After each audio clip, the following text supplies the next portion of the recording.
despertó a las 3 de la madrugada con una llamada que cambiaría mi vida para siempre. Señora Amelia, necesita venir al hospital inmediatamente.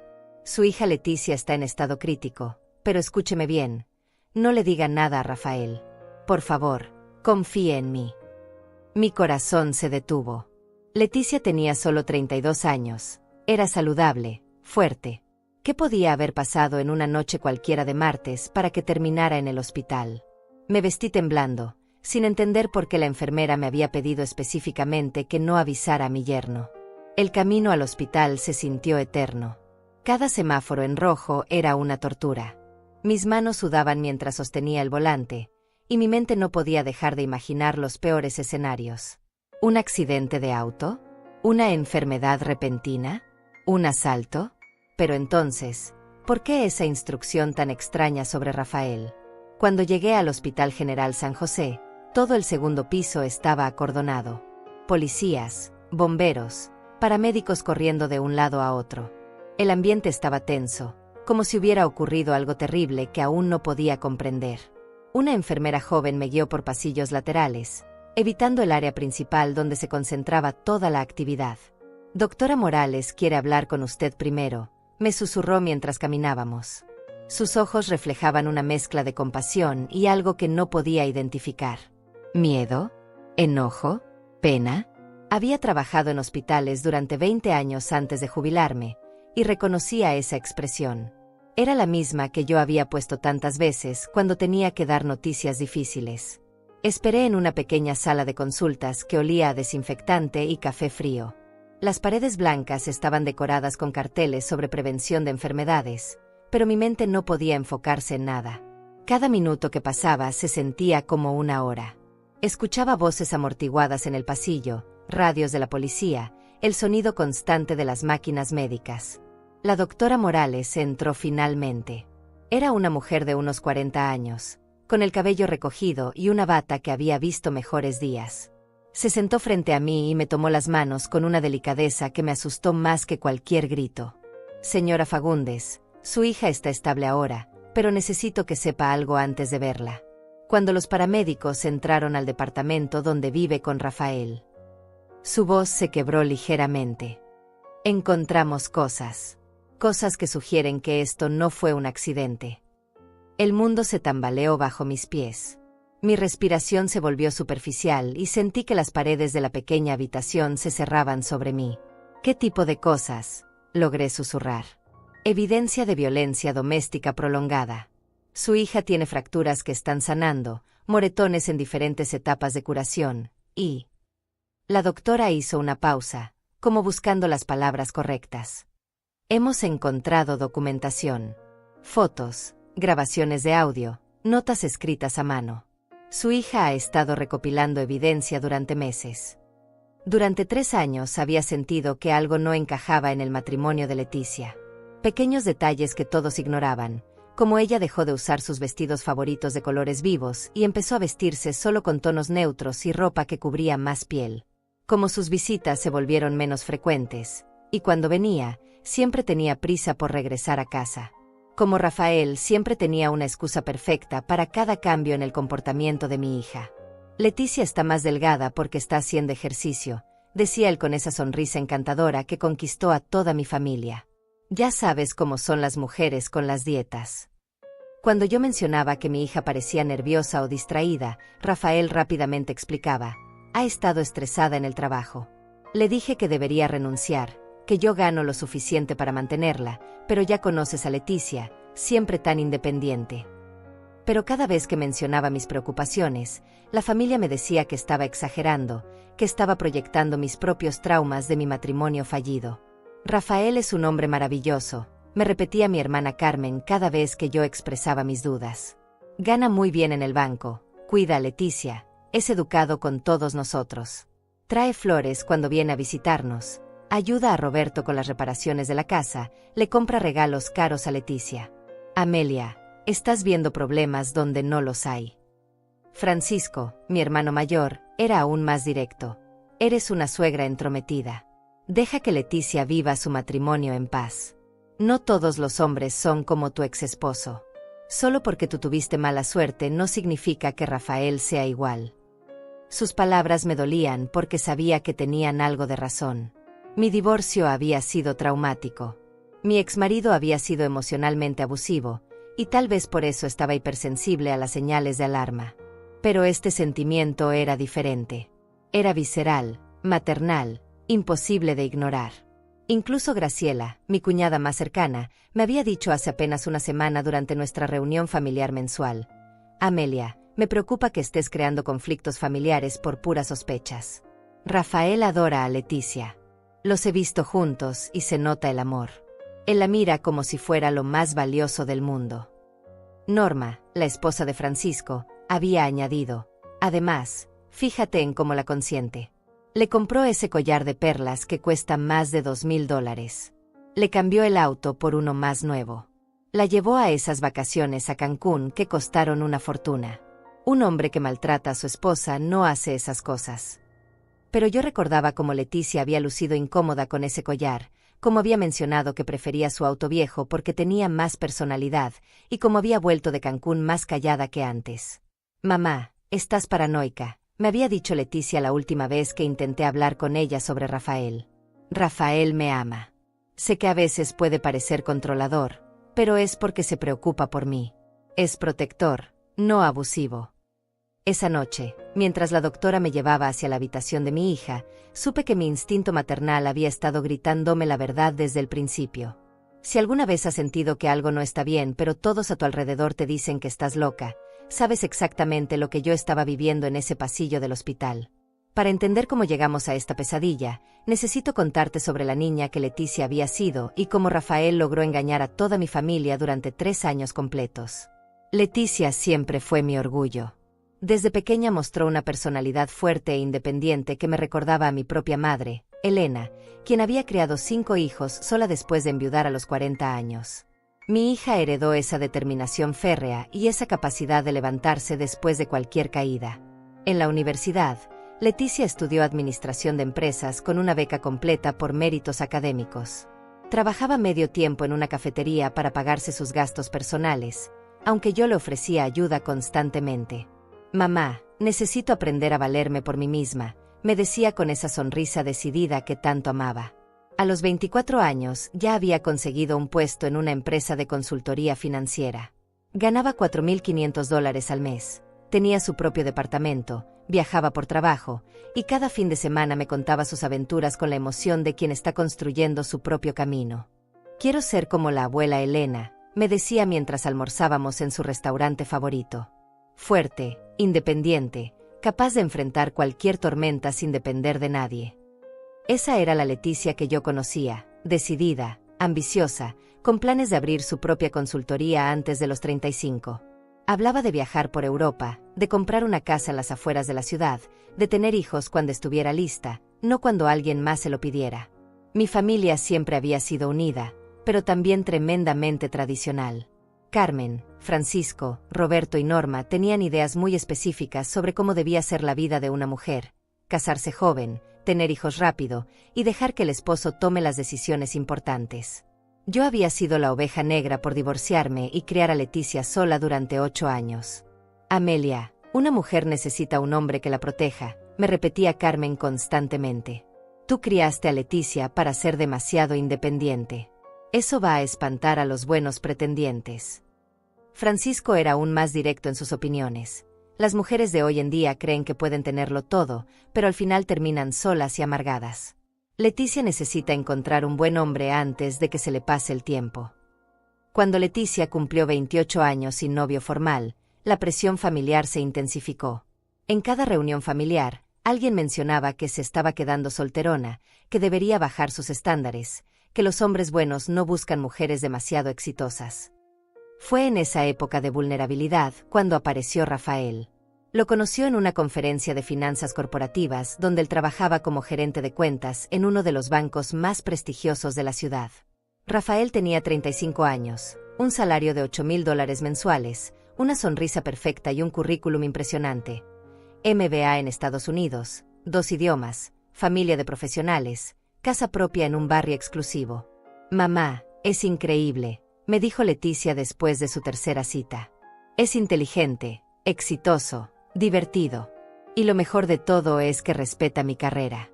Dice que admira mi ambición. Los primeros 6 meses fueron un cuento de hadas. Rafael la llevaba a restaurantes caros, le enviaba flores a la oficina, planeaba escapadas de fin de semana a hoteles de 5 estrellas. Le regaló un collar de diamantes por su cumpleaños número 29, algo que costaba más de $3,000.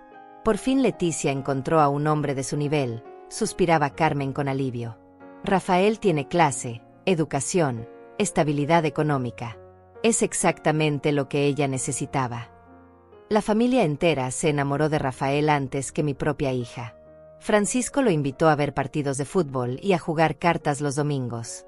Roberto le pidió consejos sobre inversiones. Graciela lo consultaba sobre préstamos bancarios. Carmen lo trataba como al hijo que nunca tuvo. Rafael es un caballero de los de antes, declaraba Norma después de cada encuentro familiar. Siempre trae regalos, ayuda con los platos, pregunta por la salud de todos. Y mira cómo trata a Leticia, como si fuera una reina. Era cierto que Rafael parecía perfecto. Llegaba puntual a todas las reuniones familiares, vestido impecablemente, con flores para Carmen y una botella de vino caro para Francisco. Escuchaba las historias de Roberto con paciencia, le ofrecía su brazo a Graciela cuando caminábamos por superficies irregulares, y siempre tenía un cumplido genuino para cada persona presente. Pero yo notaba cosas que los demás ignoraban. Notaba cómo Rafael siempre tenía la mano en la espalda de Leticia, guiándola sutilmente hacia donde él quería que fuera. Notaba cómo interrumpía sus historias para corregir pequeños detalles irrelevantes. Notaba cómo él contestaba preguntas que le habían hecho a ella, como si fuera su portavoz oficial. Leticia está pensando en cambiar de trabajo, anunciaba Rafael durante una cena familiar, mientras mi hija lo miraba con sorpresa. Creo que está muy estresada en su puesto actual. No había dicho nada de cambiar de trabajo, murmuraba Leticia, pero Rafael ya había dirigido la conversación hacia otro tema. Cuando mencioné esta observación a Carmen, ella me miró como si hubiera dicho algo ridículo. Amelia, eso es lo que hacen las parejas que se comunican bien. Rafael conoce a Leticia tan bien que puede anticipar sus pensamientos. Es romántico. 6 meses después de conocerse, Rafael le propuso matrimonio durante una cena en el restaurante más exclusivo de la ciudad. Le dio un anillo de compromiso que costaba $15,000, con un diamante tan grande que se veía desde el otro lado de la mesa. Va a ser la boda del año, gritaba Carmen emocionada mientras planeaban la ceremonia. Rafael insiste en pagar todo. Dice que quiere que sea perfecta para su princesa. La boda costó $40,000. Rafael eligió el lugar, el menú, las flores, la música, incluso el vestido. Quiero sorprender a Leticia con todos los detalles, le decía a Carmen, quien encontraba esta actitud absolutamente encantadora. Yo era la única que notaba cómo mi hija había dejado de tomar decisiones sobre su propia boda. Pero cada vez que expresaba una preocupación, la familia me hacía sentir como si estuviera saboteando la felicidad de mi propia hija por envidia o amargura. La noche antes de la boda, Leticia vino a mi casa para quedarse, siguiendo la tradición familiar.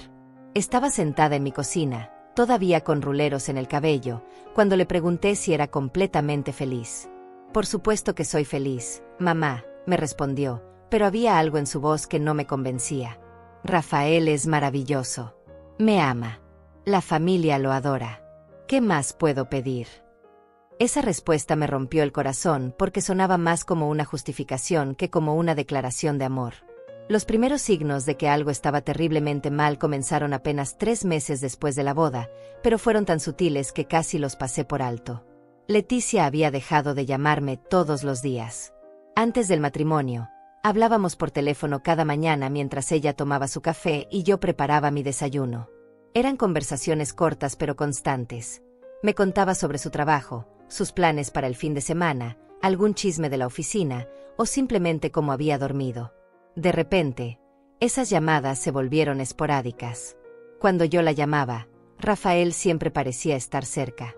Escuchaba su voz de fondo diciéndole quién era, y Leticia respondía con frases cortas y formales, como si estuviera siendo evaluada. Hola mamá, ¿todo bien aquí? Rafael dice que te salude. Estamos ocupados preparando la cena para unos clientes suyos. Te llamo luego. Pero luego nunca llegaba. La primera vez que mencioné esto durante nuestra reunión familiar dominical, Carmen me miró con exasperación. Amelia, Leticia es una mujer casada ahora. Es normal que sus prioridades cambien. Rafael viene primero, como debe ser. Además, añadió Norma mientras servía el postre, Rafael me contó que están tratando de tener un bebé. Leticia debe estar concentrada en eso. Es lo más importante ahora. Mi sangre se congeló. Leticia había sido muy clara conmigo sobre querer esperar al menos 2 años antes de tener hijos. Quería establecerse en su matrimonio, ahorrar dinero, y tal vez cambiar a un trabajo que le diera más flexibilidad horaria.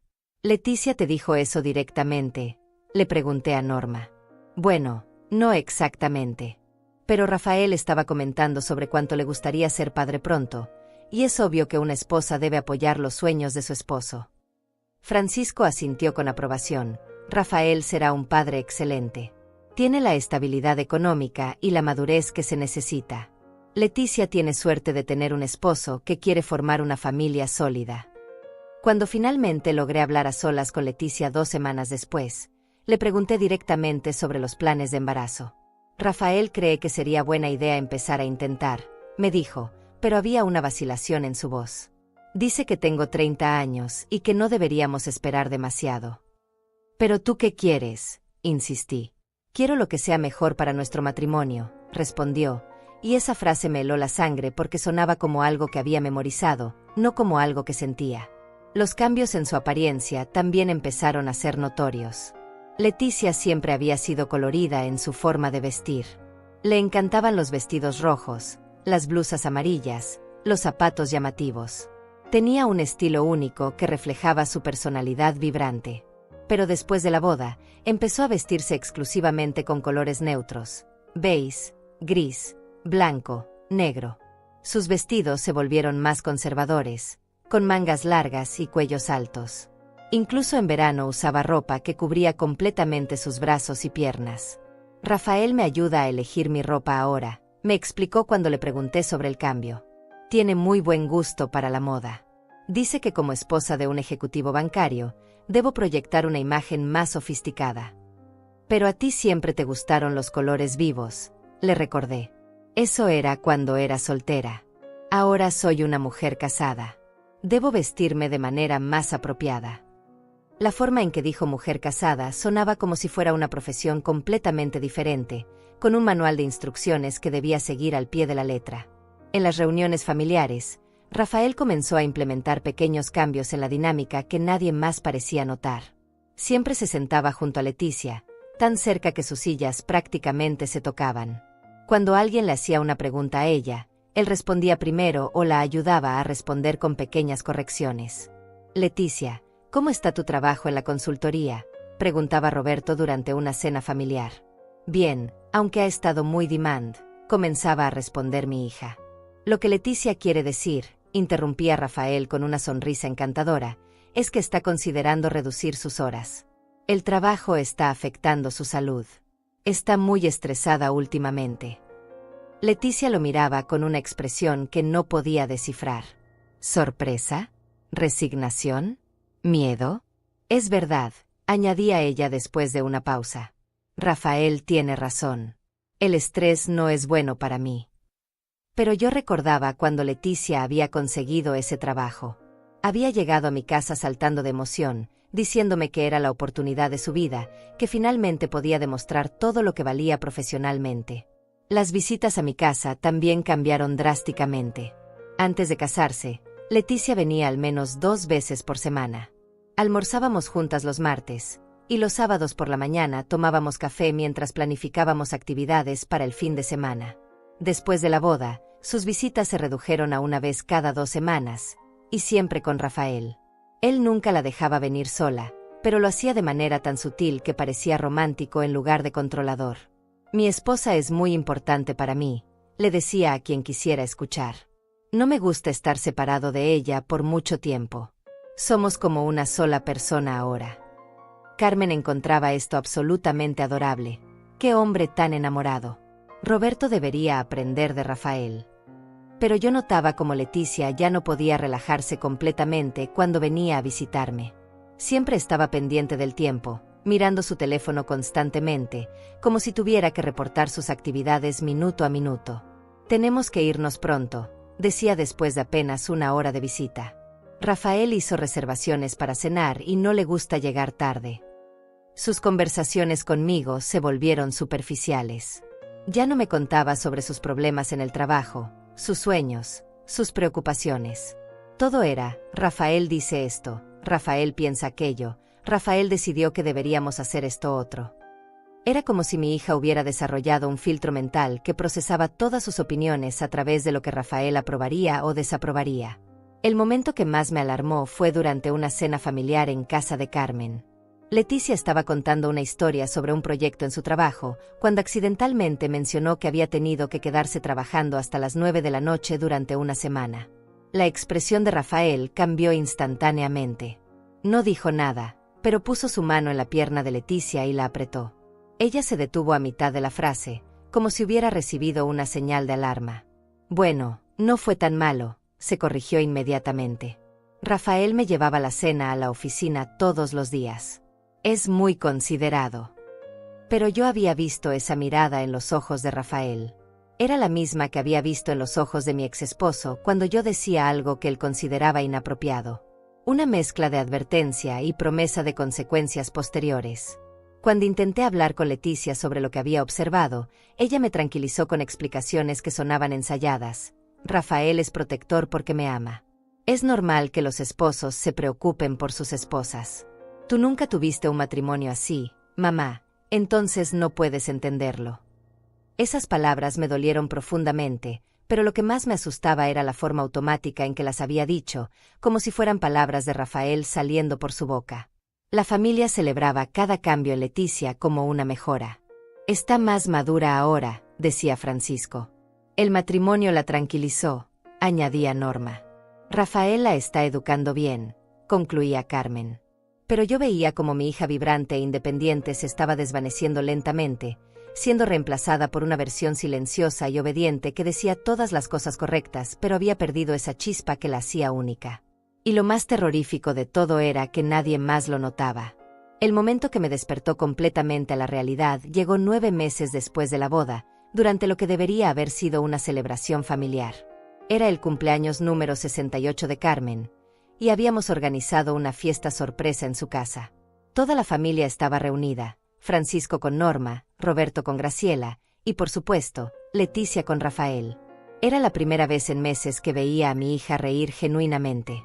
Estaba hablando con su prima Sofía sobre los viejos tiempos, recordando travesuras de la infancia, cuando Rafael se acercó discretamente y le susurró algo al oído. Vi cómo la sonrisa de Leticia se desvanecía instantáneamente, como si alguien hubiera apagado una luz. «Disculpa, Sofía», dijo mi hija con una voz que ya no era suya. «Rafael dice que tenemos que irnos. Mañana tengo que levantarme temprano». Pero era sábado, y yo sabía que Leticia no trabajaba los domingos. «Tan pronto», protestó Carmen. «Apenas hemos cortado el pastel. Además, quería enseñarle a Rafael las fotos de cuando Leticia era pequeña».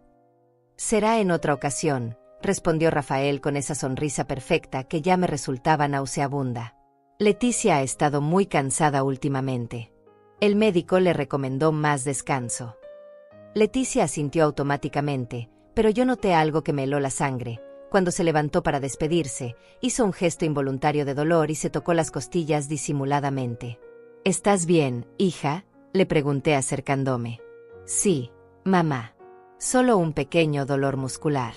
Hice ejercicio muy intenso esta semana». Pero Leticia había odiado el ejercicio toda su vida. Era la mujer que prefería leer un libro antes que ir a un gimnasio. Cuando los vi alejarse, Rafael tenía su brazo alrededor de la cintura de Leticia, pero no era un abrazo amoroso. Era posesivo, controlador. La guiaba hacia el auto como si fuera su propiedad. Esa noche no pude dormir. Algo en el lenguaje corporal de mi hija, en esa forma de tocarse las costillas, en esa obediencia ciega a las órdenes de Rafael, me activó todas las alarmas maternales. Al día siguiente decidí hacer algo que nunca había hecho: espiar. Fui a la oficina de Leticia a la hora del almuerzo, esperando encontrarla sola para hablar sin la presencia de Rafael. Su secretaria me dijo que había salido, pero cuando pregunté a dónde, la respuesta me dejó helada. Señora Fagundes, Leticia pidió la tarde libre. Dijo que tenía una cita médica urgente. ¿Una cita médica un lunes por la tarde? ¿Por qué no me había contado nada? Conduje hasta el consultorio de su médico de cabecera, el doctor Martínez, que había sido nuestro médico familiar durante 15 años. Si Leticia tenía algún problema de salud serio, él me lo habría mencionado, especialmente considerando que yo era su contacto de emergencia. Señora Amelia, me dijo el doctor Martínez cuando logré hablar con él. Leticia canceló su chequeo anual hace 3 meses. Me extrañó porque siempre ha sido muy puntual con sus exámenes médicos. ¿Canceló? ¿Por qué? Su esposo llamó diciendo que habían encontrado un médico más cerca de su nueva casa. Me pidió que transfiriera todos sus archivos médicos a una clínica privada en el otro lado de la ciudad. Eso no tenía sentido. Leticia vivía a solo 10 minutos del consultorio del doctor Martínez. ¿Por qué cambiaría a un médico que quedara más lejos? Esa tarde, armándome de valor, fui directamente a casa de Rafael y Leticia. Era un departamento de lujo en un edificio exclusivo que costaba $3,500 mensuales de renta. Rafael había insistido en mudarse ahí inmediatamente después de la boda, aunque significaba que Leticia tendría que viajar 40 minutos adicionales para llegar a su trabajo.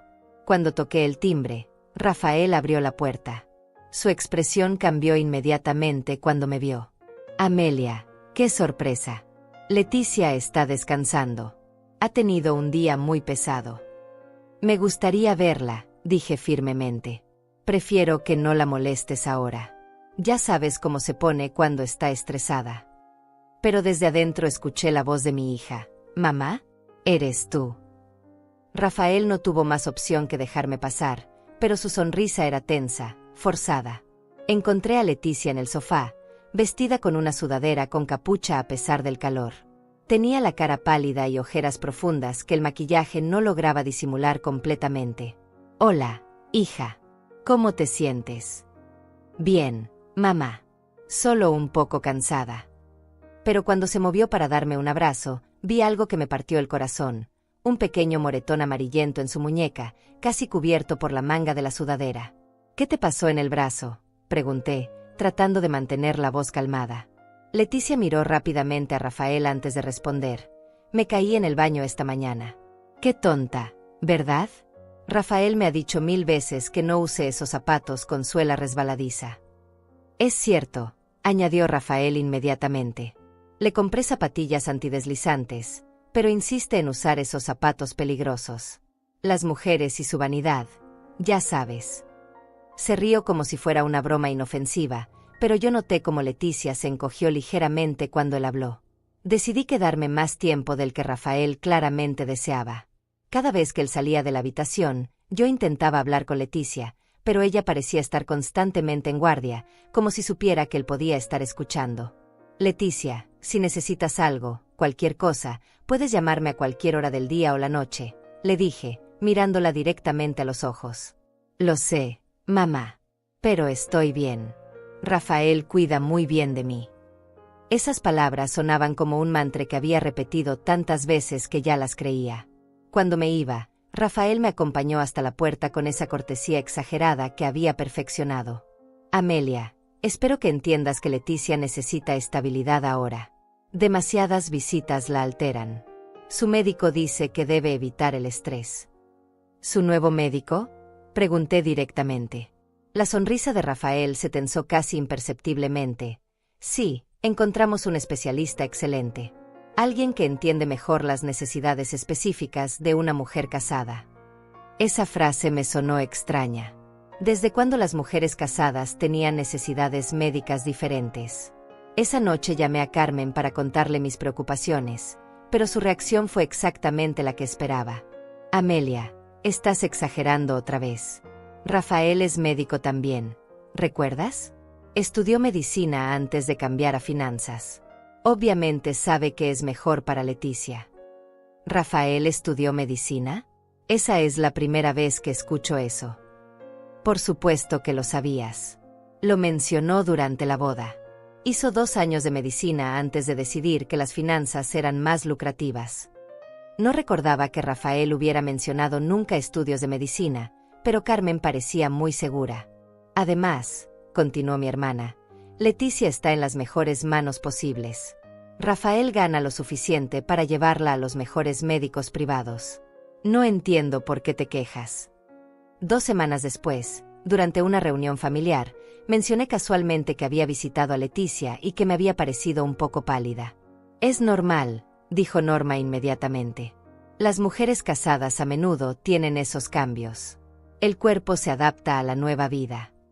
Además, añadió Francisco, Rafael nos contó que están tratando de tener un bebé. Es natural que Leticia esté más delicada. Pero cuando miré a Leticia, que estaba sentada en silencio junto a Rafael, vi algo en sus ojos que me aterrorizó. Era miedo puro. En ese momento supe, con absoluta certeza, que mi hija estaba en peligro y que toda mi familia había sido completamente manipulada para convertirse en cómplices involuntarios de su abusador. El problema era que nadie me iba a creer. El día que decidí enfrentar la verdad fue exactamente 1 año y medio después de la boda de Leticia. Había pasado meses recopilando pequeñas evidencias, documentando cambios en el comportamiento de mi hija y preparándome para una conversación que sabía podría destruir mi relación con toda la familia. Pero ya no podía seguir fingiendo que todo estaba bien. La oportunidad llegó durante la celebración del cumpleaños de Roberto. Era una reunión familiar grande, con primos, tíos y varios amigos cercanos. Rafael había llegado solo, explicando que Leticia tenía un terrible dolor de cabeza y necesitaba descansar.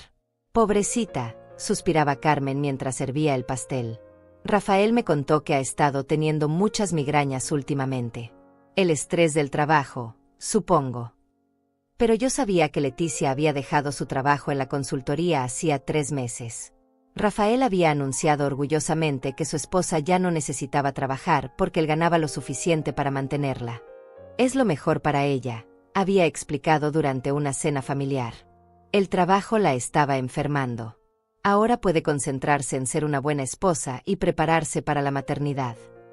La familia había celebrado esta decisión como si fuera un logro. «¡Qué suerte tiene Leticia!», había exclamado Norma. «Puede quedarse en casa como una verdadera dama. Rafael es un marido ejemplar». Pero yo recordaba cuando Leticia había conseguido ese trabajo. Era su pasión, su orgullo, la prueba de su independencia. ¿Desde cuándo lo consideraba estresante? Esa noche, después de la fiesta, decidí ir a casa de Rafael sin avisar. Eran las 9:30 de la noche, una hora razonable para visitar a mi propia hija. Cuando llegué al edificio, el portero me reconoció y me dejó subir sin anunciarme. Había estado ahí tantas veces que ya no consideraba necesario llamar primero. Toqué el timbre y esperé. Escuché pasos lentos, como si quien caminaba estuviera lastimado o muy cansado. Cuando la puerta se abrió, me quedé sin respiración. Leticia tenía un ojo morado que había intentado cubrir con maquillaje espeso. Su labio inferior estaba hinchado, y cuando sonrió para saludarme, vi que le dolía hacer el gesto. «Mamá, qué sorpresa», dijo, pero su voz sonaba ronca, como si hubiera estado llorando durante horas. «Dios mío, Leticia, ¿qué te pasó?». Ella miró nerviosamente hacia dentro del departamento y luego de vuelta hacia mí. «Me caí por las escaleras ayer». «Qué tonta, ¿verdad? Rafael me ha dicho 1000 veces que tenga más cuidado». Era la misma explicación de siempre: accidentes, torpeza, su propia culpa. «¿Dónde está Rafael?», pregunté. «Salió a comprar medicina para mi dolor de cabeza. Regresa pronto». Era mi oportunidad. Entré al departamento y cerré la puerta detrás de mí. «Leticia, mírame. Mírame a los ojos y dime la verdad. Rafael te hizo esto». Mi hija se desplomó. Literalmente se desplomó en el sofá y comenzó a llorar con una desesperación que me partió el alma. No eran lágrimas silenciosas, eran sollozos profundos, primitivos, de alguien que había estado guardando dolor durante mucho tiempo. «No puedo, mamá. No puedo decirte nada. Si él se entera de que hablé contigo, ¿qué va a pasar? Te va a lastimar más». Leticia asintió sin levantar la cabeza. «Dice que si alguien se entera, va a ser peor para mí. Dice que nadie me va a creer porque toda la familia lo ama. Dice que van a pensar que estoy loca y que me van a internar en un hospital psiquiátrico». Mi sangre se congeló. Rafael había planeado esto meticulosamente. Había seducido a toda la familia, se había convertido en el yerno perfecto, había creado la imagen de ser el esposo ideal, todo para que cuando llegara este momento, nadie creyera a Leticia. Hija, yo te creo. Te he creído desde el principio. ¿En serio? Me preguntó con una voz tan pequeña que sonaba como la niña de 5 años que había sido. Por supuesto. He estado viendo las señales durante meses. El cambio en tu ropa, tu forma de hablar, cómo él te controla. He estado esperando el momento correcto para ayudarte. Leticia me abrazó como si fuera su salvavidas. Mamá, tengo tanto miedo. No sé cómo salir de esto. Él controla todo, mi dinero, mis documentos, mi teléfono. Revisa mis llamadas, mis mensajes, mis correos electrónicos. Si salgo de la casa por más de 2 horas, tengo que explicar exactamente dónde estuve y con quién hablé. ¿Desde cuándo empezó esto?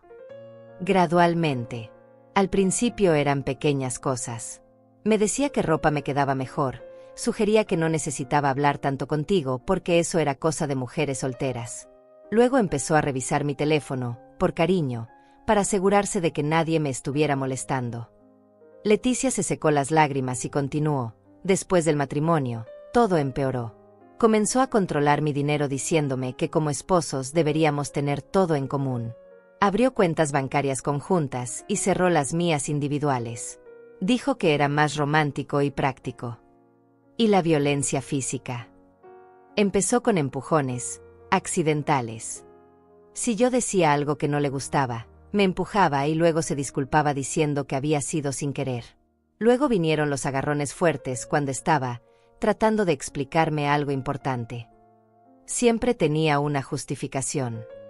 Mi hija se levantó la manga de la sudadera y me mostró moretones en diferentes etapas de curación, algunos amarillentos, otros morados, algunos apenas visibles. La primera vez que me golpeó fue hace 6 meses. Yo había hablado contigo por teléfono sin avisarle, y cuando llegó a casa, me encontró riéndome por algo que me habías contado. Se enfureció. Dijo que yo lo estaba irrespetando al reírme de él con mi familia. ¿Por qué no me dijiste nada? Porque al día siguiente llegó con flores, chocolates y un regalo de $500. Lloró, me pidió perdón, me juró que nunca volvería a pasar. Y yo le creí. Quería creerle.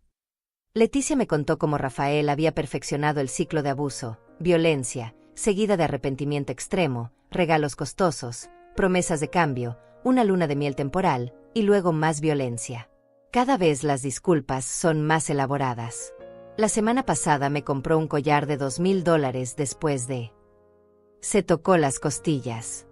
Me dijo que era porque me amaba tanto que a veces no podía controlarse. ¿Y tu trabajo? ¿Realmente querías dejarlo? Por supuesto que no. Adoraba mi trabajo. Pero Rafael comenzó a aparecer en mi oficina a horas inesperadas, diciendo que quería llevarme a almorzar. Mis compañeros empezaron a hacer bromas sobre lo celoso que era. Luego comenzó a llamar a mi jefe inventando emergencias familiares para que yo tuviera que irme temprano. Al final, continuó Leticia, mi rendimiento se vio afectado porque yo estaba constantemente distraída y preocupada. Cuando mi supervisor me llamó la atención, Rafael dijo que era obvio que el trabajo era demasiado estresante para mí y que debería renunciar. Escuché la llave en la puerta y Leticia se puso pálida instantáneamente. Él está aquí. Mamá, por favor, no digas nada. Todavía no. Necesito tiempo para planear cómo salir de esto sin que me mate. ¿Sin que la mate? ¿Habíamos llegado a ese punto? Rafael entró con una sonrisa perfecta y una bolsa de la farmacia. Amelia. ¡Qué agradable sorpresa!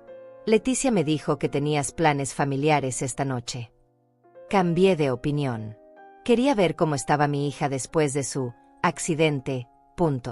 La sonrisa de Rafael se tensó casi imperceptiblemente. Sí, fue muy tonto de su parte. Le he dicho que use zapatos más seguros, pero ya sabes cómo son las mujeres con la moda. Se acercó a Leticia y le puso la mano en el hombro. Parecía un gesto cariñoso, pero yo vi cómo ella se tensó inmediatamente. ¿Verdad, amor? Tienes que ser más cuidadosa. Sí, murmuró Leticia. Tienes razón. Esa noche, cuando llegué a mi casa, tomé la decisión más difícil de mi vida. Iba a salvar a mi hija, sin importar las consecuencias. Aunque toda mi familia me odiara, aunque pensaran que estaba loca, aunque Rafael cumpliera sus amenazas. Pero primero necesitaba un plan. Porque ahora sabía que no estaba luchando solo contra un abusador, sino contra todo un sistema que él había construido cuidadosamente para mantener a mi hija atrapada. Y el tiempo se estaba agotando. Pasé 3 semanas planeando meticulosamente cómo ayudar a Leticia sin poner su vida en más peligro. Sabía que un movimiento en falso podría resultar fatal, especialmente después de lo que descubrí durante mi investigación secreta. Había comenzado a seguir discretamente las rutinas de Rafael.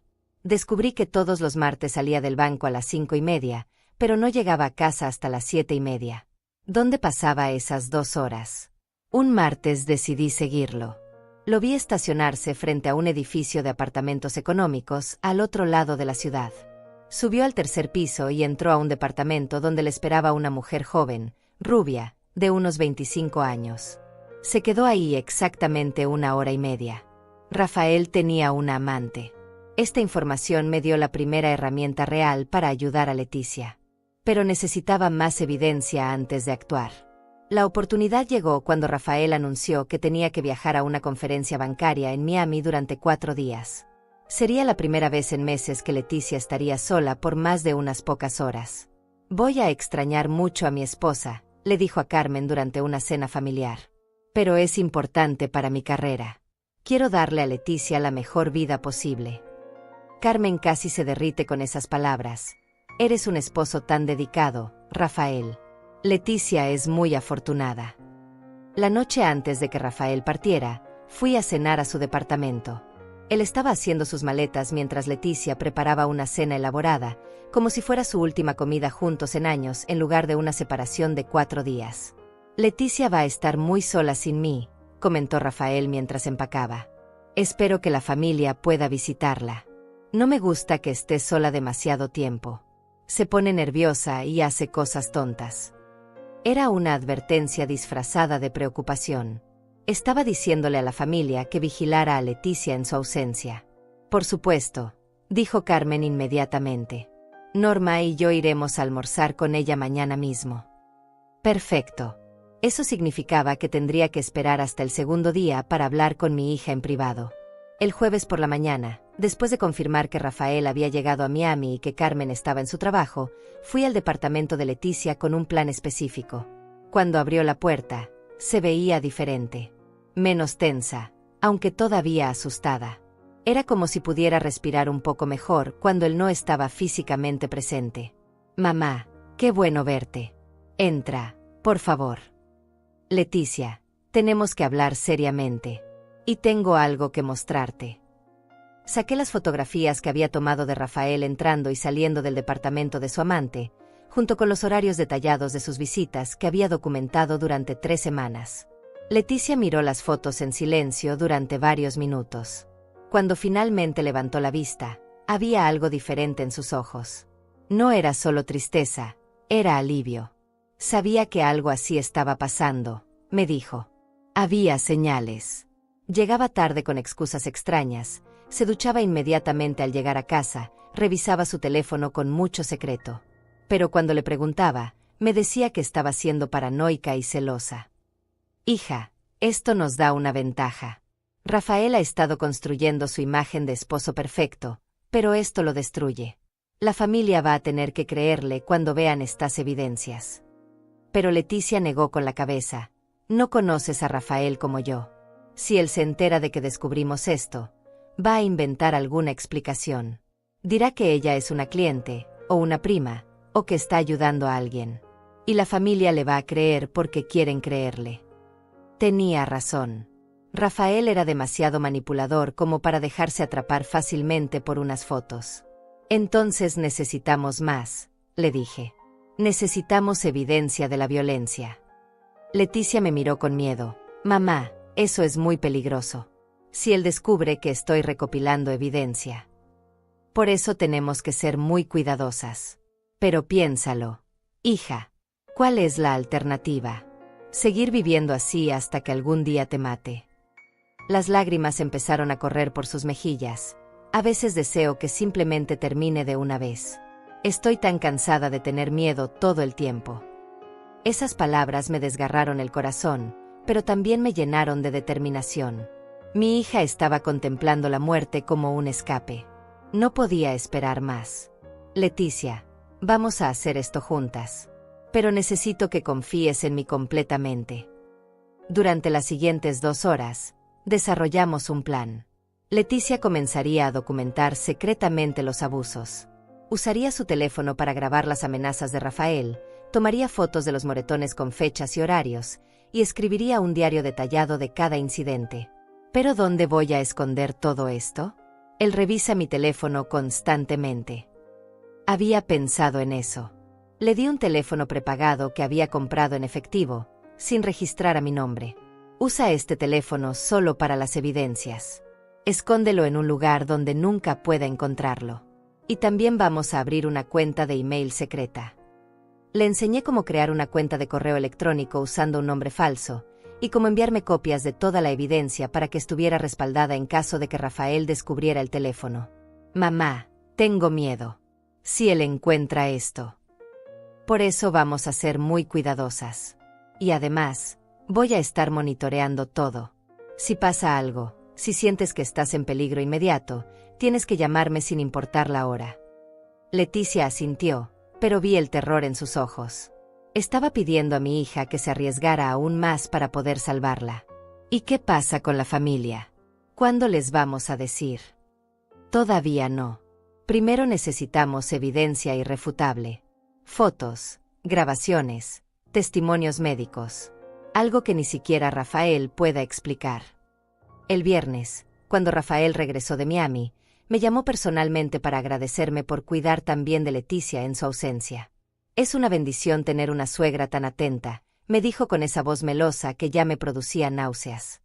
Leticia me contó que la visitaste. Espero que hayan tenido una conversación agradable. Era una pregunta disfrazada de comentario. Quería saber qué habíamos hablado. Por supuesto. Solo conversaciones de mujeres. Ya sabes cómo somos. Sí, ya sé. Pero espero que no la hayas llenado de ideas raras. Leticia puede ser muy influenciable a veces. Otra amenaza sutil. Me estaba diciendo que no interfiriera en su matrimonio. Durante las siguientes semanas, Leticia comenzó a enviarme evidencias lentamente. Primero fueron fotos de moretones en sus brazos y piernas, cada una con fecha y hora. Luego grabaciones de audio donde Rafael la amenazaba y la insultaba. «Eres una inútil», decía su voz en una grabación. «Sin mí no eres nada. Tu propia familia me prefiere a mí. Si alguna vez tratas de dejarme, me aseguraré de que todos sepan lo loca que estás». Las grabaciones eran devastadoras. Rafael usaba un lenguaje degradante que nunca había mostrado en público. La llamaba estúpida, fea, inútil, gorda. Le decía que nadie más la querría jamás, que era afortunada de tener un esposo que la tolerara. Pero la evidencia más impactante llegó 3 semanas después. Leticia me envió fotos de documentos que había encontrado escondidos en el estudio de Rafael. Eran reportes médicos falsos. Rafael había estado falsificando diagnósticos psiquiátricos sobre Leticia, describiendo episodios de paranoia, tendencias agresivas y delirios de persecución. Los reportes estaban firmados por el doctor Herrera, el nuevo médico que Rafael había elegido para mi hija. «Mamá», me escribió Leticia en un mensaje encriptado, «ahora entiendo su plan. Está creando un historial médico falso para que si alguna vez denuncio el abuso, pueda decir que estoy mentalmente enferma. Los reportes dicen que tengo episodios psicóticos donde me lastimo a mí misma y luego culpo a otros». Mi sangre se heló. Rafael no era solo un abusador, era un psicópata que había planificado meticulosamente la destrucción total de mi hija. Había llegado el momento de actuar. Pero sabía que tendría que enfrentar no solo a Rafael, sino a toda mi familia que había sido completamente manipulada para ser sus aliados. La guerra estaba a punto de comenzar. El momento de la confrontación llegó de la manera más inesperada posible. Era un sábado por la noche cuando recibí esa llamada desesperada del hospital que mencioné al principio de esta historia. Pero ahora que conoces todo el contexto, puedo contarte lo que realmente pasó esa noche. Leticia había estado recopilando evidencias durante 5 semanas cuando Rafael descubrió el teléfono secreto. Había sido extremadamente cuidadosa, escondiéndolo dentro de una caja de tampones que él nunca tocaría, pero esa noche él estaba buscando algo en el baño y decidió revisar cada rincón del departamento. Según me contó después, cuando Rafael encontró el teléfono y vio todas las fotos, grabaciones y mensajes, entró en una furia que ella nunca había visto antes. Durante 2 horas me golpeó sin parar, me susurró desde la cama del hospital. Decía que lo había traicionado, que era una perra mentirosa, que iba a pagar por haberlo espiado. Me pateó las costillas hasta que no pude respirar. Pero esta vez, Leticia había logrado hacer algo que nunca antes había conseguido. Durante el ataque, había presionado un botón de emergencia en un pequeño dispositivo que yo le había dado semanas atrás. Era un sistema de alarma personal que se conectaba directamente con una empresa de seguridad privada. Cuando lo activó, automáticamente se enviaron alertas a la policía, a los paramédicos y a mí como contacto de emergencia. Rafael no sabía del botón de pánico, me explicó Leticia. Cuando empezó a llegar la sirena de la ambulancia, se puso loco. Sabía que esta vez no podía inventar una excusa. Por eso cuando llegué al hospital, todo el piso estaba acordonado. La policía había encontrado a Rafael tratando de limpiar evidencias en el departamento mientras los paramédicos se llevaban a Leticia. Pero ya era demasiado tarde, las grabaciones, las fotos y el testimonio médico eran irrefutables. El doctor Herrera, el médico que había estado ayudando a Rafael a falsificar reportes psiquiátricos, también fue arrestado esa noche. Resultó que no era un médico real. Era un actor que Rafael había contratado para representar el papel, y que había estado cobrando $500 por cada reporte falso. Pero la familia todavía no sabía nada de esto. Mientras Leticia estaba siendo estabilizada en el hospital, yo sabía que tendría que enfrentar la reacción de Carmen, Francisco, Roberto y los demás. Rafael había construido una imagen tan perfecta durante 3 años que iban a tener dificultades para creer la verdad. La primera llamada fue de Carmen, a las 6 de la mañana del domingo. Amelia, ¿es cierto que Rafael está en la cárcel? Roberto vio algo en las noticias sobre un arresto por violencia doméstica, pero debe ser un error. Rafael jamás haría algo así. Carmen, necesitamos hablar. Toda la familia. Hay cosas que no saben sobre Rafael. ¿Qué cosas? Amelia, espero que no estés aprovechando esta situación para inventar mentiras sobre Rafael. Ese hombre ha sido un ángel con Leticia. 2 horas después, había logrado reunir a toda la familia en la sala de espera del hospital. Francisco llegó furioso, Roberto confundido, Norma en negación total, y Graciela llorando porque algo terrible le había pasado a ese pobre Rafael. Antes de que digan una palabra, les dije, necesitan escuchar esto. Saqué mi tablet y les mostré las fotos de los moretones de Leticia, cronológicamente organizadas durante los últimos 2 meses. El silencio en la habitación fue absoluto. Esto es imposible, murmuró Francisco. Estas fotos deben estar editadas. Rafael adora a Leticia. Entonces escuchen esto, dije, y reproduje una de las grabaciones más claras donde se escuchaba la voz inconfundible de Rafael insultando y amenazando a mi hija. Norma se puso pálida. Esa no puede ser la voz de Rafael. Él nunca habla así. Es el hombre más educado que conocemos. ¿Entonces también creen que esto es falso?, pregunté, mostrándoles las fotografías que había tomado de Rafael con su amante. Carmen se agarró el pecho como si le faltara el aire. No, esto no puede ser real. Rafael nos dijo que amaba solo a Leticia. Nos dijo que era el amor de su vida. Rafael les dijo muchas cosas, respondí. Y ustedes le creyeron todo porque él sabía exactamente cómo manipularlos. Fue entonces cuando llegó la detective Morales, la investigadora asignada al caso. Era una mujer seria, de unos 40 años, que había visto demasiados casos como este. Familia Fagundes, nos dijo. Necesito que sepan que este es uno de los casos de violencia doméstica más documentados que hemos visto. La víctima había estado recopilando evidencias durante semanas. Tenemos grabaciones, fotografías, reportes médicos y testimonios de testigos. ¿Testigos?, preguntó Roberto. Varios vecinos del edificio habían escuchado gritos y golpes provenientes del departamento, pero Rafael Mendoza había logrado convencerlos de que su esposa tenía problemas mentales y que a veces tenía episodios violentos contra sí misma. Francisco se veía devastado, pero nosotros lo defendimos. Siempre que Amelia trataba de decirnos que algo estaba mal, nosotros la callábamos.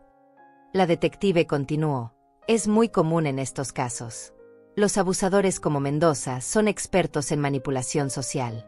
Construyen una imagen pública perfecta específicamente para aislar a sus víctimas. Ustedes no son los primeros familiares que son engañados de esta manera.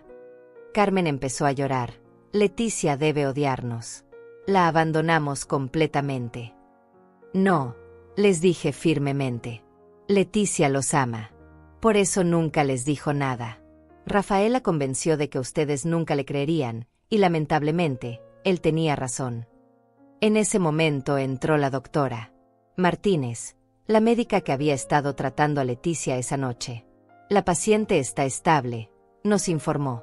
Tiene 3 costillas fracturadas, un hematoma pulmonar menor, múltiples contusiones y signos de trauma psicológico severo. Pero va a recuperarse completamente. ¿Podemos verla?, preguntó Graciela. Está despierta y ha pedido específicamente ver a su madre primero. Después podrán pasar de a uno. Cuando entré a la habitación de Leticia, estaba conectada a varios monitores pero consciente y alerta. Me sonrió débilmente cuando me vio. Mamá, gracias por no rendirte conmigo. Nunca me habría rendido contigo, hija. Nunca. La familia ya sabe todo. Sí. Y están devastados por no haberte creído antes. Pero lo importante es que ahora saben la verdad. Leticia cerró los ojos por un momento. Tengo tanto miedo, mamá. Rafael tiene conexiones, dinero, abogados caros. ¿Y si logra salir de la cárcel? ¿Y si cumple sus amenazas? Era una preocupación válida. Rafael había construido una red de contactos profesionales durante años. Tenía recursos financieros considerables y conocía el sistema legal mejor que nosotros. Hija, vamos a asegurarnos de que no pueda lastimarte nunca más. Pero necesitas ser fuerte y testificar contra él. No sé si puedo enfrentar un juicio público. Él va a tratar de hacerme ver como una loca. Tiene esos reportes médicos falsos.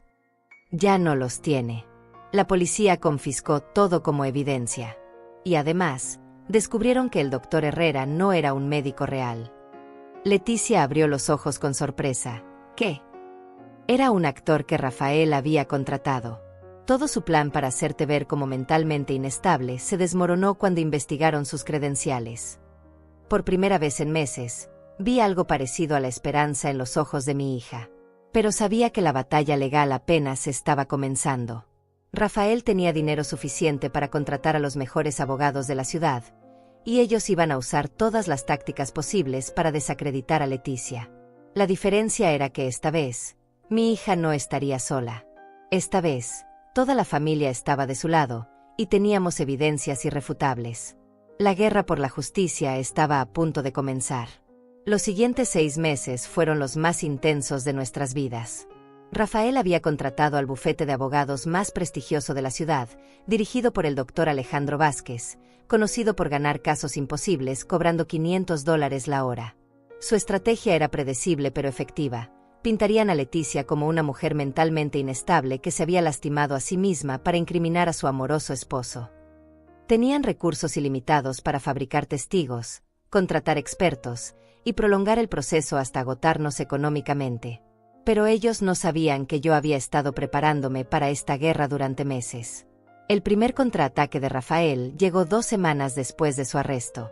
Sus abogados presentaron una demanda por difamación contra mí, alegando que había fabricado evidencias y manipulado a Leticia para que mintiera sobre su matrimonio. Pedían $2 millones en daños. Es una táctica de intimidación, me explicó nuestra abogada, la doctora Patricia Herrera, una especialista en violencia doméstica que había aceptado nuestro caso sin cobrar honorarios adelantados. Quieren asustarte para que retires las acusaciones. Francisco estaba aterrorizado. Amelia, $2 millones. Podríamos perder nuestras casas, nuestros ahorros. ¿Estás segura de que podemos ganar esto? Estoy segura de que no podemos permitir que Rafael salga libre, respondí firmemente. Si retrocedemos ahora, algún día va a matar a Leticia o a otra mujer. La estrategia de Rafael incluía una campaña de desprestigio público. Comenzó a circular rumores en su círculo social de que Leticia tenía problemas de drogas, que yo la había manipulado desde niña para odiar a los hombres, y que toda nuestra familia estaba obsesionada con destruirlo por envidia de su éxito económico. Algunos de estos rumores llegaron hasta nuestros vecinos y conocidos.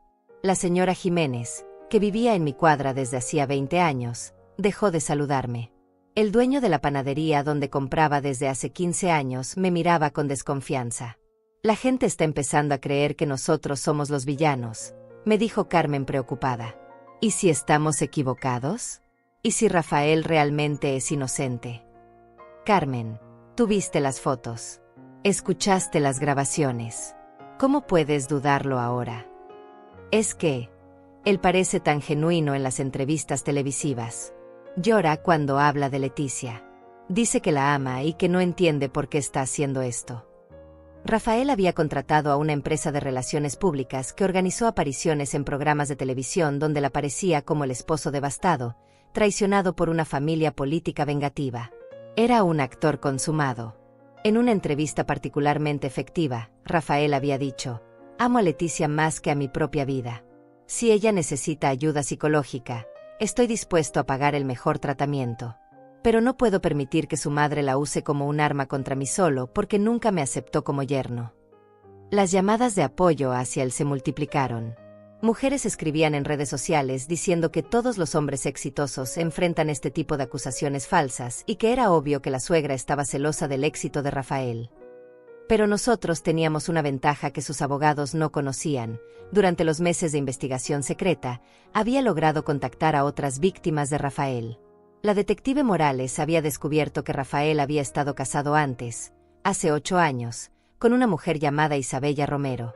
El matrimonio había durado solo 1 año y había terminado con una orden de restricción que posteriormente Isabella había retirado voluntariamente.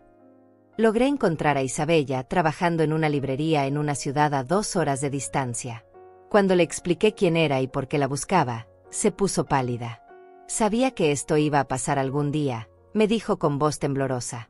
Rafael es un monstruo que sabe cómo esconderse perfectamente. Isabella me contó una historia casi idéntica a la de Leticia. El noviazgo perfecto, la boda de ensueño, la transformación gradual en controlador y abusivo, el aislamiento de su familia, y finalmente la violencia física. La diferencia es que yo no tenía evidencias, me explicó. Cuando finalmente me atreví a denunciarlo, él ya había convencido a toda mi familia de que yo era inestable. Mis propios padres testificaron a su favor, diciendo que yo tenía problemas mentales desde la adolescencia. ¿Por qué retiraste la orden de restricción? Porque él me amenazó con algo peor que la muerte.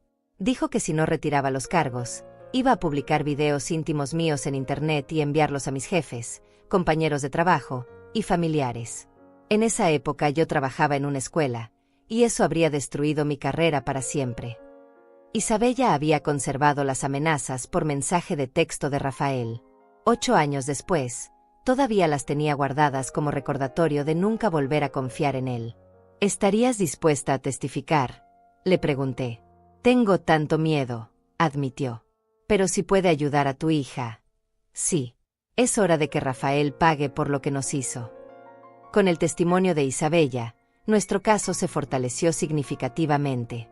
Pero Rafael tenía más cartas bajo la manga. Sus abogados presentaron evidencia de que yo había estado acosando a Rafael durante meses, siguiéndolo, tomando fotografías sin su consentimiento y conspirando contra él. Técnicamente, algunas de esas acusaciones eran ciertas. Yo sí lo había seguido para documentar su infidelidad. Van a usar esto para desacreditar toda tu evidencia, me advirtió la doctora Herrera. Van a decir que eres una suegra obsesiva que fabricó un caso contra un yerno que no te gustaba. El momento más difícil llegó cuando tuvieron que interrogar a Leticia. Sus abogados la atacaron durante 8 horas consecutivas, tratando de hacerla contradecirse, confundirla o provocar un colapso emocional que pudieran usar como evidencia de inestabilidad mental. Señora Mendoza, le dijo el doctor Vázquez con una sonrisa condescendiente, ¿Es cierto que su madre la convenció de que su esposo era violento incluso antes de que ustedes se casaran? No, respondió Leticia firmemente. Mi madre expresó preocupaciones, pero yo las ignoré porque amaba a Rafael. Pero es cierto que su madre nunca aprobó su matrimonio.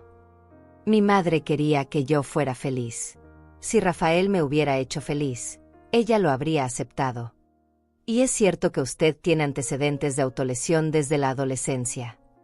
Esa era una mentira completa, pero la doctora Herrera saltó inmediatamente. Objeción. El abogado está presentando información falsa como si fuera un hecho establecido. El juez sostuvo la objeción, pero el daño estaba hecho. Los miembros del jurado habían escuchado la sugerencia de que Leticia tenía historia de autolesión. Después de 6 horas de interrogatorio brutal, Leticia estaba agotada emocionalmente, pero había mantenido su compostura y su historia había permanecido consistente. El momento decisivo llegó cuando pudimos presentar las grabaciones de audio donde se escuchaba claramente la voz de Rafael amenazando y golpeando a Leticia. Sus abogados trataron de argumentar que las grabaciones estaban editadas, pero nuestros expertos técnicos demostraron que eran auténticas. Luego vino el testimonio de Isabella. Cuando describió experiencias casi idénticas a las de Leticia, ocurridas 8 años antes, varios miembros del jurado empezaron a tomar notas más intensivamente. Este hombre tiene un patrón, declaró Isabella mirando directamente al jurado. Busca mujeres exitosas e independientes, las enamora con una actuación perfecta, las aísla de sus familias, y luego las destruye sistemáticamente. Leticia tuvo la suerte de tener una madre que no se rindió con ella. Yo no tuve esa suerte. El último testimonio fue el de la amante de Rafael. Cuando la citaron a declarar, ella reveló que Rafael le había estado pagando $2,000 mensuales durante 2 años, y que le había dicho que su esposa era una loca celosa que pronto sería internada en un hospital psiquiátrico. Rafael me dijo que estaba planeando divorciarse tan pronto como pudiera demostrar que Leticia era mentalmente incompetente, testificó. Dijo que había contratado a un médico para que fabricara reportes que demostraran su inestabilidad. Cuando presentamos los reportes médicos falsos y la evidencia de que el doctor Herrera era un actor, no un médico, el caso de Rafael se desmoronó completamente. El jurado deliberó durante apenas 3 horas. Culpable de todos los cargos. Rafael fue sentenciado a 12 años de prisión por violencia doméstica agravada, fraude, soborno y conspiración. Además, fue obligado a pagar $300,000 en daños compensatorios a Leticia. Cuando leyeron el veredicto, vi algo que no había visto en el rostro de mi hija durante 3 años. Paz genuina. La justicia finalmente había prevalecido. 2 años han pasado desde el día que cambió nuestras vidas para siempre. Mientras escribo estas líneas, veo a través de mi ventana a Leticia jugando en el jardín con su hija de 6 meses. Esperanza, una bebé hermosa que nació del amor verdadero, no del control y la manipulación. El camino hacia la sanación no fue fácil ni rápido. Los primeros meses después del juicio fueron especialmente difíciles para Leticia. Aunque Rafael estaba en prisión, los efectos psicológicos del abuso tardaron mucho tiempo en desaparecer. Había noches en que despertaba gritando, creyendo que él había regresado. Había días en que no podía tomar decisiones simples, como qué ropa ponerse o qué desayunar, porque durante años Rafael había tomado cada decisión por ella. Mamá, no sé quién soy sin alguien diciéndome qué hacer, me confesó una tarde mientras tomábamos café en mi cocina. Rafael me controló durante tanto tiempo que perdí completamente mi identidad. La terapia psicológica fue fundamental. La doctora Elena Vázquez, una especialista en trauma y violencia doméstica, trabajó con Leticia durante 1 año y medio para ayudarla a reconstruir su autoestima y su confianza en sí misma. La recuperación del abuso psicológico es un proceso gradual, me explicó la doctora. Leticia necesita reaprender a confiar en sus propios juicios, a tomar decisiones independientes y a creer que merece ser tratada con respeto y amor. El proceso de sanación familiar también requirió mucho trabajo. Carmen, Francisco, Roberto y el resto de la familia cargaban con una culpa enorme por haber sido manipulados por Rafael y por no haber creído las señales de alarma que yo había intentado mostrarles. No puedo perdonarme por haber defendido a ese monstruo, me decía Carmen entre lágrimas durante una de nuestras reuniones familiares. Cuando pienso en todas las veces que la callé cuando trataba de pedir ayuda.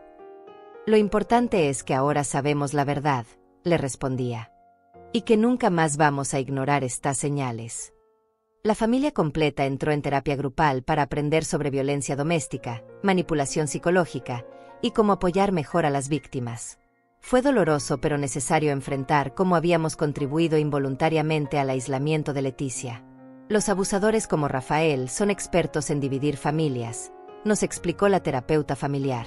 Estudian las dinámicas familiares y explotan las debilidades, los prejuicios y las expectativas sociales para convertir a los seres queridos de sus víctimas en aliados involuntarios. Leticia decidió usar los $300,000 de la compensación económica para crear la Fundación Esperanza, una organización dedicada a ayudar a mujeres víctimas de violencia doméstica. La fundación ofrece refugio temporal, asesoría legal gratuita, terapia psicológica y programas de reinserción laboral. Quiero que ninguna mujer tenga que pasar por lo que yo pasé, me dijo Leticia durante la inauguración de la primera casa refugio. Y quiero que las familias aprendan a reconocer las señales de alarma antes de que sea demasiado tarde. La fundación ha ayudado a más de 200 mujeres en estos 2 años.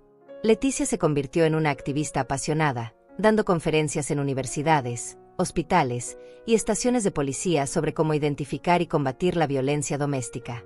Lo más importante que he aprendido, dice en sus conferencias, es que el abuso no siempre comienza con golpes. Comienza con control sutil, aislamiento gradual y manipulación psicológica. Para cuando llega la violencia física, la víctima ya está completamente destruida emocionalmente. Su historia se volvió viral en redes sociales cuando decidió compartir públicamente su experiencia. El video de su testimonio ha sido visto por más de 5 millones de personas y ha inspirado a cientos de mujeres a buscar ayuda o a denunciar a sus abusadores. En el aspecto personal, Leticia conoció a Diego hace 1 año y medio. Es un psicólogo que trabaja con veteranos de guerra y víctimas de trauma. Su primer encuentro fue durante una conferencia sobre violencia doméstica, donde él estaba dando una presentación sobre técnicas de sanación. Al principio, Leticia tenía mucho miedo de volver a confiar en un hombre. ¿Cómo sé que no va a resultar ser otro Rafael?, me preguntaba constantemente. Pero Diego demostró su valor de manera gradual y paciente.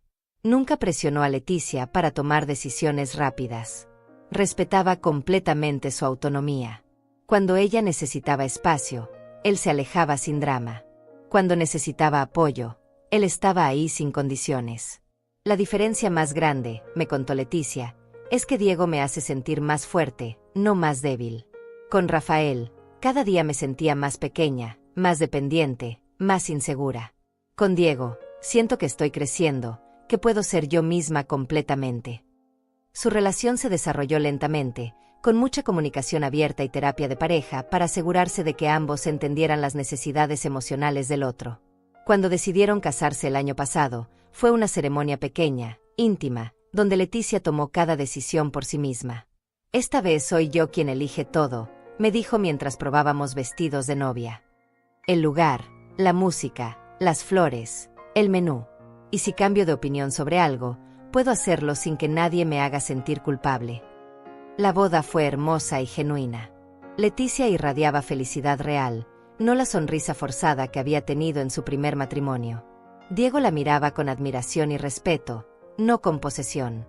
Era evidente que él la amaba por quien era, no por quien podía moldearla para que fuera. Cuando nació Esperanza hace 6 meses, toda la familia lloramos de alegría. Esta bebé representa todo lo que Leticia recuperó: su libertad, su derecho a tomar decisiones, su capacidad de amar y ser amada de manera saludable. Voy a criarla para que sea fuerte e independiente, me dice Leticia mientras amamanta a su hija. Para que confíe en su instinto, para que nunca permita que nadie la controle, y para que sepa que siempre tendrá una familia que la apoyará sin condiciones.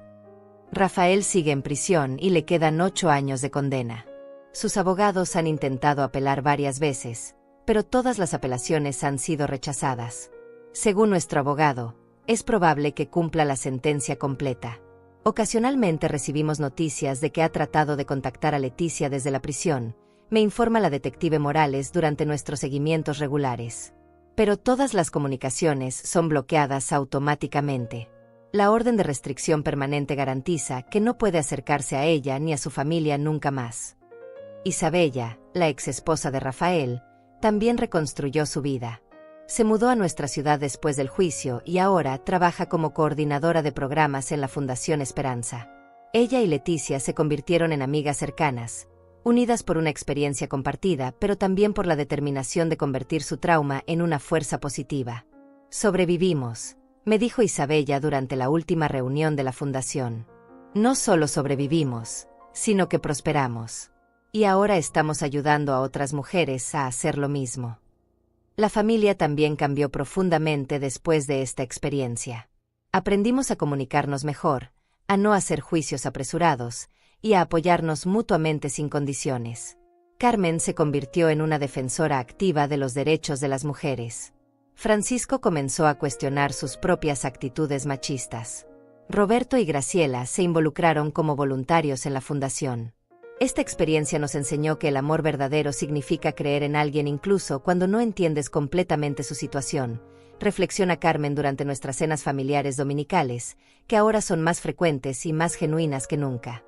Personalmente, esta experiencia me confirmó la importancia de confiar en el instinto maternal, incluso cuando todo el mundo te dice que estás equivocada. Había momentos durante la lucha en que dudé de mí misma, en que pensé que tal vez estaba siendo paranoica o exagerada. Pero nunca dejé de sentir que algo estaba terriblemente mal, le digo a las madres que asisten a las conferencias de la fundación. Si sienten que su hija está en peligro, no ignoren esa sensación. Investiguen, documenten, busquen ayuda profesional, pero nunca se rindan. Hoy, mientras veo a Leticia reír genuinamente mientras juega con Esperanza en el jardín, con Diego preparando la parrilla para nuestro almuerzo familiar dominical, me siento profundamente agradecida. Agradecida por haber confiado en mi instinto. Agradecida por no haberme rendido nunca. Agradecida por haber aprendido que a veces, amar a alguien significa estar dispuesta a que toda la familia te odie temporalmente. Agradecida por haber descubierto que la verdad siempre prevalece, aunque tome tiempo. Si estás escuchando esta historia y reconoces algo familiar en tu propia vida o en la vida de alguien que amas, no ignores esas señales. La violencia doméstica rara vez comienza con golpes evidentes. Comienza con control sutil, manipulación emocional y aislamiento gradual. Confía en tu instinto. Busca ayuda profesional. Documenta todo. Y recuerda que nunca es demasiado tarde para salvar a alguien que amas. A veces, la mayor herencia que podemos dejar no es dinero o propiedades, sino la valentía de proteger a quienes amamos, sin importar el costo personal. Porque al final del día, el amor verdadero no controla. El amor verdadero libera. El amor verdadero salva vidas. Y esa es la lección más importante que esta pesadilla nos enseñó a toda nuestra